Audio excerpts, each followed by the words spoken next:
Jim Jones was not only deceived, it took place in the most visible manner imaginable, in the midst of a courtroom. He initially appeared peaceful, almost unsettlingly so, as if nothing could disturb him. Everyone's eyes were fixed on the screen in a matter of seconds as Camron gave the court clerk USB. The room fell silent in shock at what came next. In the footage, Chrissy was seen entering a hotel with another man while sporting heels and a hoodie. She laughed, grinned, and spoke in a voice that seemed to stop time. Let him remain ignorant. Jim did not flinch or speak, just gazed straight ahead. Everything he held dear seemed to be disintegrating in front of him. The courtroom fell silent. The only sound you could hear was people breathing. Mama Jones was immobile as she sat there. Leaning back in his chair, Camron appeared almost thrilled, as though he had been anticipating this for years. The entire thing didn't seem haphazard. It appeared to be well planned. Everyone started to wonder if the relationship was based only on falsehoods, or if it had ever been genuine. Everything was altered by just one USB. Jim trembled and fell in his chair. Every detail was visible in the crystal clear footage. A timestamp outside the Moran Hotel in Soho that read 9:13 p.m. nervously. Chrissy pulled up her hoodie and looked about. It was Reggie, not Jim, that she encountered inside. Fans had been whispering rumors for months, but suddenly there was concrete evidence.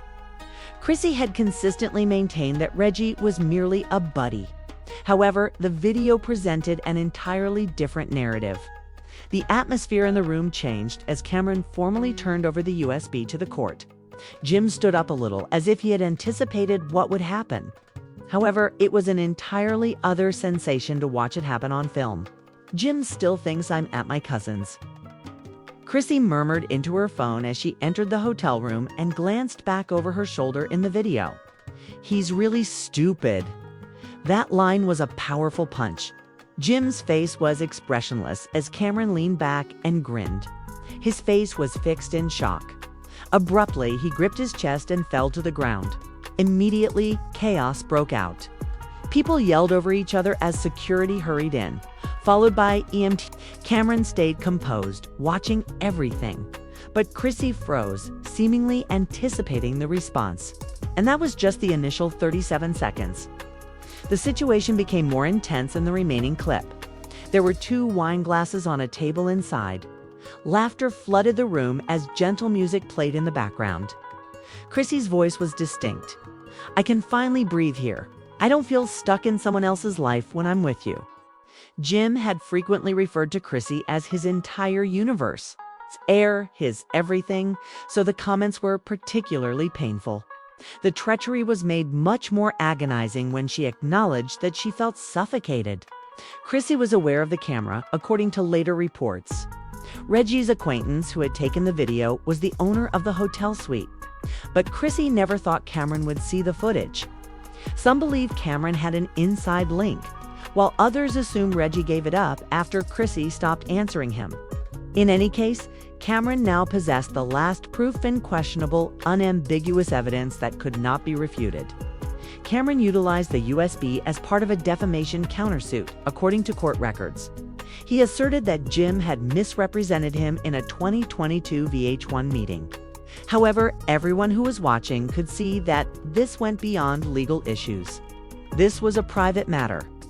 Camron wanted Jim to experience the same heartache that he had.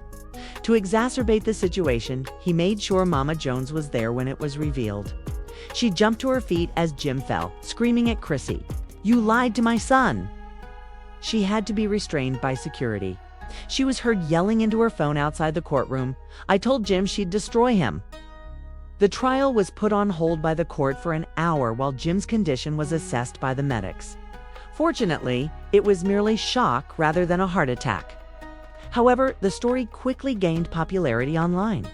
Social internet was inundated with memes that highlighted the dramatic incident and made fun of Jim. In one, Camron was seen holding the USB with pride like a trophy, while in another, his face was pasted onto hotel bedding with a statement about folding.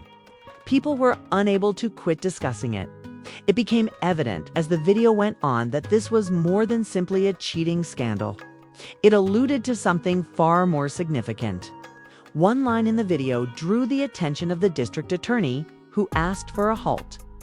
"Reggie helped me clean that mess up," Chrissy was heard saying. "I explained that it was a donation." This statement raised the possibility that she was hiding something. Given she was already being investigated for charity fraud, what had begun as a personal betrayal may now have legal repercussions. Camron didn't end there. He calmly turned to face Jim during a courtroom break and remarked, "I told you she wasn't loyal. You now possess what you require to proceed." Jim just stared straight ahead without saying anything. Chrissy said something to her attorney in a whisper. She allegedly said, "Say I was drunk," according to a courtroom lip reader. The video has been taken out of context. However, the evidence could not be avoided. The audio was flawless, the video was very clear, and everything was verified from several perspectives. The story could not be twisted. Another shocking revelation was made by Camron's attorney when the trial restarted. He declared, "We have more footage and an audio file." There was silence in the room. Chrissy's face was devoid of color. Jim did not move. Once more, Mama Jones needed to be controlled.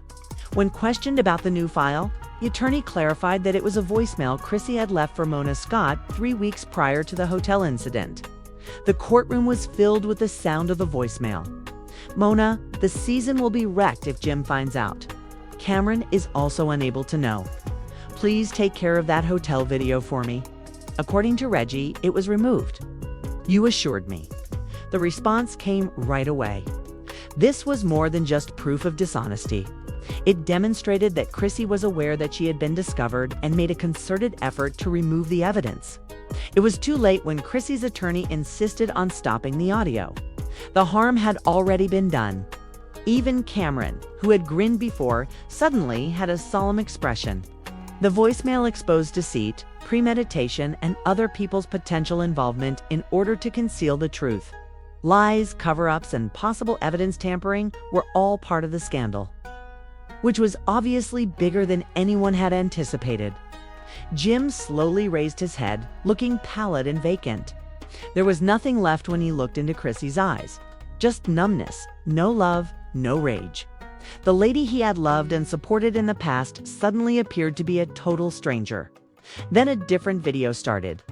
This one was shot months ago by a member of the production crew behind the scenes of Love and Hip Hop New York. It showed Ope, Chrissy, and Yandi taking a rest. They were both unaware that they were being filmed. "I'm only here because I promised Mona I'd do one more season," Chrissy said. "I'm done faking after this." Yandandi appeared perplexed. "What are you pretending?" she inquired. Chrissy acknowledged with a shrug that Jim and I continue to be together. "We're done. I simply haven't stated it aloud yet." Everything changed after that brief conversation. Chrissy's admirers suddenly turned against her. Her name began to trend online with hashtags like Setup Queen and Judas in a matter of hours. Chaos broke out outside the courthouse in the meantime. Enraged and devastated, Mama Jones went down the hallway, pushing past security and yelling at the top of her lungs, "That woman ruined my son's life. I want VH1 to burn with her because she is a serpent." Every moment was filmed by cameras, and within minutes, videos of her fury appeared on social media. One TikTok even combined footage from the hotel with her breakdown, labeling it, "When your mom was right all along." The situation inside continued to deteriorate. Camron's attorney got up while carrying printed emails and screenshots as another audio tape began to play. He gave them to the judge and indicated that they demonstrated Chrissy's request to have a video removed from a private server associated with Mona Scott's production company. There was silence in the courtroom. One message was read out loud. "By Monday, I need the room cleaned. Jim won't get better if it leaks. The show won't either. Remind Reggie to keep quiet." This was no longer only about cheating at that point. It appeared to be a calculated attempt to dominate the narrative and influence the media. With trembling hands, Jim gently stood up and posed a single query to Chrissy. Was any of it true? She remained silent. Unable to look him in the eyes, she simply bowed her head. It was clear from her quiet. Camron refrained from gloating. Knowing he had already established his argument, he just relaxed. This was no longer retaliation, but rather a planned tactic. This time, the judge's request for another recess was not motivated by emotion. The legal staff of VH1 intervened, a concerned man in a gray suit stated that publishing some of the material could break confidentiality agreements because it had been taken illegally. The network was in a panic. The production staff was humiliated, the couple's public image was ruined, and the plot of the show was thrown into disarray by Camron's testimony. However, the judge was not concerned with safeguarding television agreements. He questioned Chrissy about if she had attempted to influence the story by manipulating the media. The judge demanded that she answer despite her attorney's objections. "I didn't mean for it to go this far," Chrissy whispered softly, her voice cracking. "I felt afraid." Whispers filled the courtroom. "What are you afraid of?" Seeing her world fall apart in front of everyone, losing her fame and being exposed. Whatever she intended, it was no longer relevant. The harm had already been done. Then there was another turn of events. Camron's attorney disclosed that they had taken text messages from Reggie's burner phone, the man in the hotel video. "She played me too," was one message sent to a pal. Declared that she would abandon him. "Camron has the upper hand and I am now the villain. I ought to have posted the remaining videos. She pleaded with me not to." The existence of more videos was verified by that one text. Video that had not yet been aired. Jim exited the courthouse by himself at the conclusion of the day. There was just him broken, deceived, and fully exposed without Chrissy at his side. Cameras protecting him, or Mona Scott handling the mayhem. "Do you think Jim deserved this?" a reporter yelled. "No, but sometimes the truth doesn't care who it hurts," Camron said, calmly staring into the camera. After that, he left the mayhem in his wake. Clips from the courtroom were all over the internet the following morning. Videos containing heartbreaking text, emotive sound effects, and slow music were modified by users. Jim's shocked look became widespread as a meme. Everyone agreed in the thousands of posts that surfaced, some of which were mocking and some of which were sympathetic. Chrissy's scheme had failed. As they re-watched previous shows and interviews, fans noticed warning indications of peril that they had previously overlooked. An old video of Mama Jones reappeared and gained widespread attention. "You don't love my son. You love the camera," she said to Chrissy. Everyone finally understood that one line. Reggie had previously worked in post-production on the show and had access to raw video and editing files, according to recent sources. This implied that there was more to the issue than just infidelity. It might entail deception and manipulation of the media. Filming for future episodes was put on hold. Sponsors withdrew, and even Mona Scott unfollowed Chrissy on social media. VH1 made an attempt to steer the story, but it was too late. Jim's attorney sued Chrissy for around $2.3 million in emotional and monetary damages. Marcus, Chrissy's former partner, also came out and accused her of manipulating Jim for publicity. The moniker Chrissy, the Architect, which made fun of her for creating her own demise, quickly gained popularity. By sharing a brief preview with the title "You Saw the Courtroom," Camron stoked the flames. View the complete story now. It received 5 million views in a matter of hours. Visibly unhappy, Mama Jones went live once more and reminded everyone that her son had ignored her warnings. Chrissy said nothing. She didn't make any posts, declarations, or defenses, but her quiet just served to intensify the public's criticism. There were further leaks after that. Evidence that Chrissy may have manufactured some of her relationship problems to increase. Viewership was disclosed by singer Olivia Longo. The videos had already been downloaded and disseminated on every platform when VH1 attempted to stop them. The narrative was unstoppable.